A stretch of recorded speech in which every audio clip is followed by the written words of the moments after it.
अस्सलामुअलैकुम वरहमतुल्लाहि वबरकातुह। अल्हम्दुलिल्लाह, हमने अपने पिछले लेसन में आपको हरूफे लीन के बारे में तफसील से समझाया था कि हरूफे लीन दो हरूफ हैं, वाओ लीन और याए लीन।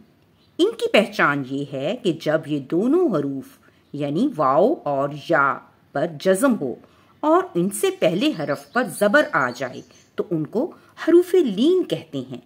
मसलन वाउलीन की मिसाल बा ज़बर वाउ साकिन बाऊ, ठीक है, और याइलीन की मिसाल बा ज़बर या साकिन बाई।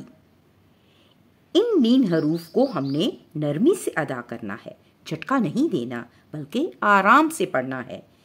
मुझे उम्मीद है कि आप सब ने ये लेसन ज़रूर देखा होगा और उसे समझा भी होगा। अगर किसी ने ये लेसन नहीं देखा तो वो हमारा पिछला लेसन नंबर 37 जो कि हरूफे लीन के बारे में है, ज़रूर देख ले। आज हम आपको समझाएंगे कि हरूफे मद्दा क्या हैं और कौन कौन से हैं। सबसे पहले तो देखें, मद का मतलब है लंबा करना, दराज करना, खींच कर पढ़ना। यानी हरूफे मद्दा ऐसे हरूफ हैं जिनको थोड़ा सा लंबा कर पढ़ा जाएगा। अब हम देखते हैं कि हरूफे मद्दा कौन कौन से हैं। हरूफे मद्दा 3 हैं। सबसे पहले है अलिफ मद्दा, दूसरे नंबर पर वाओ मद्दा और तीसरे नंबर पर याए मद्दा। अब सबसे पहले हम कायदा समझते हैं अलिफ मद्दा। अलिफ मद्दा क्या है? अलिफ से पहले किसी हरफ पर ज़बर हो तो उसको अलिफ मद्दा कहा जाएगा। यानी अलिफ खाली होगा और उससे पहले हरफ पर ज़बर आ जाएगी तो उस हरफ को हम कहेंगे अलिफ मद्दा। जैसे कि बा ज़बर अलिफ बा, ठीक है। अब आप देखें कि ज़बर बा ज़बर ब, ज़बर की आवाज़ आधी आवाज़ है और जब अलिफ लगाएंगे तो पूरा मुंह खोल कर अदा करेंगे बा, ठीक है। इसी तरह फ़ा ज़बर अलिफ फ़ा, जीम ज़बर अलिफ जा। ऐसे ही पूरे हरूफ तहज्जी को आप पढ़ सकते हैं जिसमें अलिफ खाली होगा और उससे पहले आप ज़बर लगाकर पढ़ें, ठीक है। अब आगे देखें वाओ मद्दा। वाओ मद्दा कायदा क्या है? वाओ साकिन यानी जज़म वाली वाओ से पहले हरफ पर पेश हो, ठीक है, तो उस वाओ को हम कहेंगे वाओ मद्दा। जैसे कि देखें बा पेश वाओ साकिन यानी वाओ जज़म वाली है तो इसको कहेंगे बू। बा के ऊपर पेश हो तो आधी आवाज़ होगी, देखें बा पेश बू, और वाओ साकिन की वजह से आवाज़ लंबी हो जाएगी, इसको हम पढ़ेंगे बू।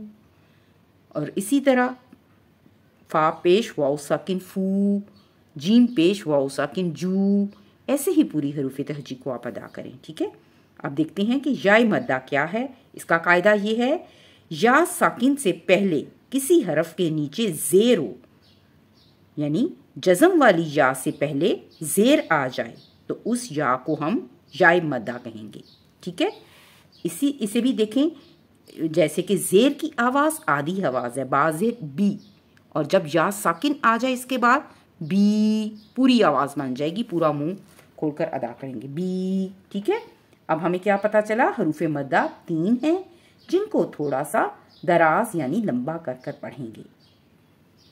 अब हम देखते हैं कि इनकी मिकदार यानी इसकी लंबाई कितनी होनी चाहिए। हरूफे मद्दा की खींचने की मिकदार क्या होनी चाहिए? 1 अलिफ के बराबर या 1 सेकंड के बराबर लंबा करेंगे। यानी जितना वक्त एक उंगली को बंद उंगली को खोलने में लगता है इतना लंबा करेंगे।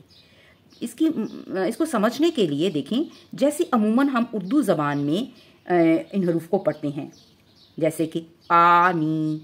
अब इसको हम पानी, इतना ज़्यादा तो नहीं खींचते, मुनासिब सा पढ़ेंगे, ठीक है। पानी, जाली, मूली, ठीक है, उर्दू के हरूफ जितना ही खींचेंगे। और दूसरी अहम बात जो समझने की है कि हरूफ मद्दा को मद्दे असली भी कहा जाता है, क्योंकि हरूफ मद्दा को उनकी ज़ाती यानी असली मिकदार के मुताबिक खींचने को ही मद्दे असली कहते हैं, ठीक है। और इनकी ज़ाती जो मिकदार है वो 1 अलिफ के बराबर है, ठीक है। मुझे उम्मीद है कि आपको ये 2 पॉइंट समझ में आ गई होंगी।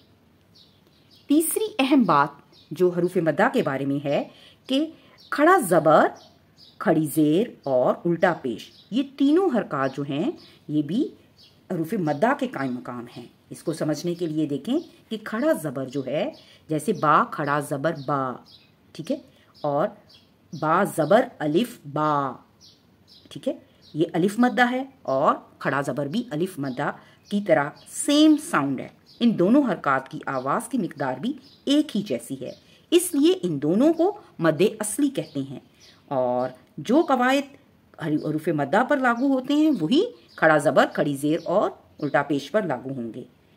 और कुरान पाक में बाज़ जगह पर खड़े ज़बर के साथ भी वही हरूफ लिखे होते हैं और वही हरूफ अलिफ मद्दा के साथ लिखे होते हैं। जैसे कि कुरान पाक में लिखा जाता है मालिकी, मीम खड़ी ज़बर मा, लाम ज़ेर ली, काफ ज़ेर की, मालिकी। और किसी किसी जगह पर मीम ज़बर अलिफ मा, लाम ज़ेर ली, माली, काफ ज़ेर की, मालिकी, ऐसे भी लिखा जाता है, ठीक है। और इससे भी पता चल गया कि ये दोनों सेम साउंड और लेकिन राइटिंग में डिफरेंट हैं, लिखने में मुख्तलिफ हैं। इसी तरह उल्टा पेश जो है, बा उल्टा पेश बू, ये वाव मद्दा का कायम मकाम है, यानी इसकी जो है आवाज़ वाव मद्दा जितनी ही खींचेंगे, ठीक है। बू, बा पेश वाव साकिन बू और बा उल्टा पेश बू, ठीक है।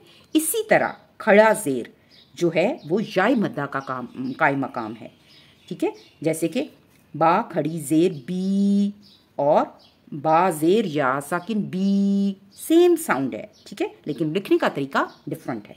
मुझे उम्मीद है कि आपको ये तीनों पॉइंट समझ में आ गए होंगे। आइए अब हम कुरान पाक में से हरूफ मद्दा को पहचान कर पढ़ने की प्रैक्टिस करते हैं। ये एक हरफ है जिसमें तीनों मद्दात आ रही हैं। इसको हम पढ़ते हैं नून पेश वाव साकिन नून।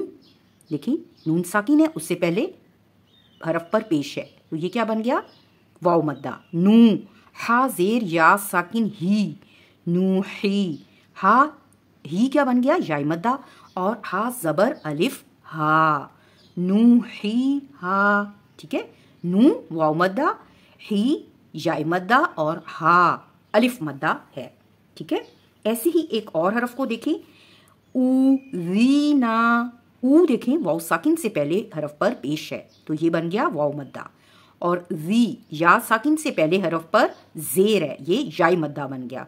और ना, नून ज़बर अलिफ ना, यानी अलिफ खाली है, उससे पहले ज़बर है, तो ये अलिफ मद्दा बन गया। तो ये क्या बना, तीनों मद हरकत आ रही हैं इस हरफ में, ऊ वी ना, ठीक है। मुझे उम्मीद है कि आपको अलिफ मद्दा की ये जो है हरफ पहचानने में काफ़ी मदद होगी और आपको समझ आ रहे होंगे। आज के सबक का खुलासा ये है कि हरूफ मद्दा वो हरूफ हैं जिनको थोड़ा लंबा या खींच कर पढ़ा जाता है। ये 3 हरूफ हैं। ये तीनों हरूफ मद्दा खड़ी हरकत के बराबर पढ़े जाते हैं। जैसे कि अलिफ मद्दा खड़ा ज़बर के बराबर पढ़ा जाएगा, वाव मद्दा उल्टा पेश के बराबर और याई मद्दा खड़ा ज़ेर के बराबर, ठीक है। इनकी मिकदार एक अलिफ यानी एक उंगली बंद उंगली को खोलने के बराबर या 1 सेकंड के बराबर है। इन तमाम हरूफ को हरूफ मद्दा क्यों कहा जाता है, क्योंकि आगे जाकर आपको मालूम होगा कि कुरान पाक में जो मद्दात आती हैं वो इन्हीं हरूफ पर आती हैं और ये हरूफ मद का सबब बनते हैं। इसकी तफसील आगे जाकर आपको बताई जाएगी। मुझे उम्मीद है कि आज का लेसन आपको समझ में आ गया होगा। आज के लिए इतना ही काफ़ी है। आपने कुरान पाक में से हरूफ मद्दा को ढूंढना है और उसको पढ़ने की प्रैक्टिस खूब करनी है। अस्सलामु अलैकुम व रहमतुल्लाहि व बरकातुहू।